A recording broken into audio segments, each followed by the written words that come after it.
بس خبردار رہو ایسا نہ ہو کہ تمہارے دل خمار اور نشہ بازی اور اس زندگی کی فکروں سے سست ہو جائیں اور وہ دن تم پر پھندے کی طرح ناگہاں آ پڑے۔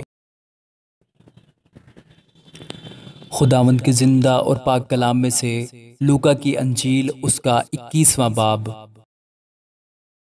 پھر اس نے آنکھ اٹھا کر ان دولت مندوں کو دیکھا جو اپنی نظروں کے روپے ہیکل کے خزانہ میں ڈال رہے تھے، اور ایک کنگال بیوہ کو بھی اس میں 2 دمڑیاں ڈالتے دیکھا۔ اس پر اس نے کہا، میں تم سے سچ کہتا ہوں کہ اس کنگال بیوہ نے سب سے زیادہ ڈالا،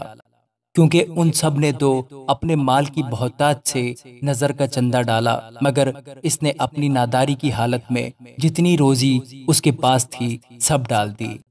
اور جب بعض لوگ ہیکل کی بابت کہہ رہے تھے کہ وہ نفیس پتھروں اور نظر کی ہوئی چیزوں سے آراستہ ہے، تو اس نے کہا، وہ دن آئیں گے کہ ان چیزوں میں سے جو تم دیکھتے ہو یہاں کسی پتھر پر پتھر باقی نہ رہے گا جو گرایا نہ جائے۔ انہوں نے اس سے پوچھا کہ اے استاد، پھر یہ باتیں کب ہوں گی، اور جب وہ ہونے کو ہوں اس وقت کا کیا نشان ہے؟ اس نے کہا، خبردار گمراہ نہ ہونا، کیونکہ بہتیرے میرے نام سے آئیں گے اور کہیں گے کہ وہ میں ہی ہوں، اور یہ بھی کہ وقت نزدیک آ پہنچا ہے، تم ان کے پیچھے نہ چلے جانا۔ اور جب لڑائیوں اور فسادوں کی افواہیں سنو تو گھبرا نہ جانا، کیونکہ ان کا پہلے واقعہ ہونا ضرور ہے، لیکن اس وقت فوراً خاتمہ نہ ہوگا۔ پھر اس نے ان سے کہا کہ قوم پر قوم اور سلطنت پر سلطنت چڑھائی کرے گی، اور بڑے بڑے بھونچال آئیں گے، اور جا بجا کال اور مری پڑے گی، اور آسمان پر بڑی بڑی دہشتناک باتیں اور نشانیاں ظاہر ہوں گی۔ لیکن ان سب باتوں سے پہلے وہ میرے نام کے سبب سے تمہیں پکڑیں گے اور ستائیں گے، اور عبادت خانوں کی عدالت کے حوالہ کریں گے، اور قید خانوں میں ڈلوائیں گے، اور بادشاہوں اور حاکموں کے سامنے حاضر کریں گے، اور یہ تمہارا گواہی دینے کا موقع ہوگا۔ بس اپنے دل میں ٹھان رکھو کہ ہم پہلے سے فکر نہ کریں گے کہ کیا جواب دیں، کیونکہ میں تمہیں ایسی زبان اور حکمت دوں گا کہ تمہارے کسی مخالف کو سامنا کرنے یا خلاف کہنے کا مقدور نہ ہوگا۔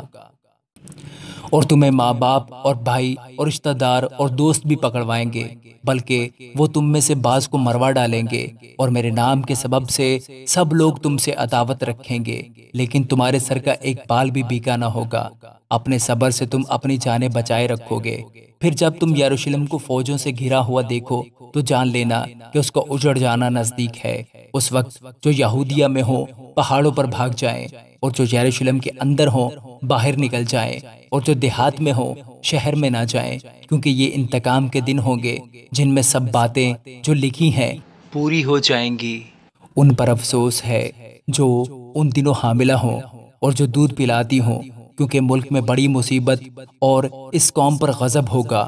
اور وہ تلوار کا لقمہ ہو جائیں گے اور اسیر ہو کر سب قوموں میں پہنچائے جائیں گے۔ اور جب تک غیر قوموں کی میعاد پوری نہ ہو، یروشلم غیر قوموں سے پامال ہوتا رہے گا، اور سورج اور چاند اور ستاروں میں نشان ظاہر ہوں گے، اور زمین پر قوموں کو تکلیف ہوگی، کیونکہ وہ سمندر اور اس کی لہروں کے شور سے گھبرا جائیں گے، اور ڈر کے مارے، اور زمین پر آنے والی بلاؤں کی راہ دیکھتے دیکھتے لوگوں کی جان میں جان نہ رہے گی، اس لیے کہ آسمان کی قوتیں ہلائی جائیں گی۔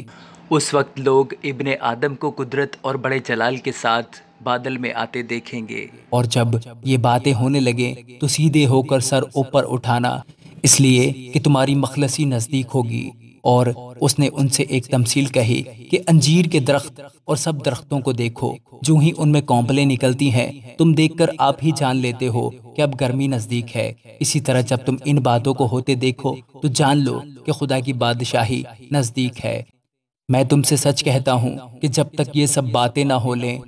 یہ نسل ہرگز تمام نہ ہوگی۔ آسمان اور زمین ٹل جائیں گے لیکن میری باتیں ہرگز نہ ٹلیں گی۔ بس خبردار رہو ایسا نہ ہو کہ تمہارے دل خمار اور نشہ بازی اور اس زندگی کی فکروں سے سست ہو جائیں، اور وہ دن تم پر پھندے کی طرح ناگہاں آ پڑے، کیونکہ جتنے لوگ تمام روئے زمین پر موجود ہوں گے ان سب پر وہ اسی طرح آ پڑے گا۔ بس ہر وقت جاگتے اور دعا کرتے رہو تاکہ تم کو ان سب ہونے والی باتوں سے بچنے اور ابن آدم کے حضور کھڑے ہونے کا مقدور ہو۔ اور وہ ہر روز ہیکل میں تعلیم دیتا تھا، اور رات کو باہر جا کر اس پہاڑ پر رہا کرتا تھا جو زیتون کا کہلاتا ہے، اور صبح سویرے سب لوگ اس کی باتیں سننے کو ہیکل میں اس کے پاس آیا کرتے تھے۔ آمین۔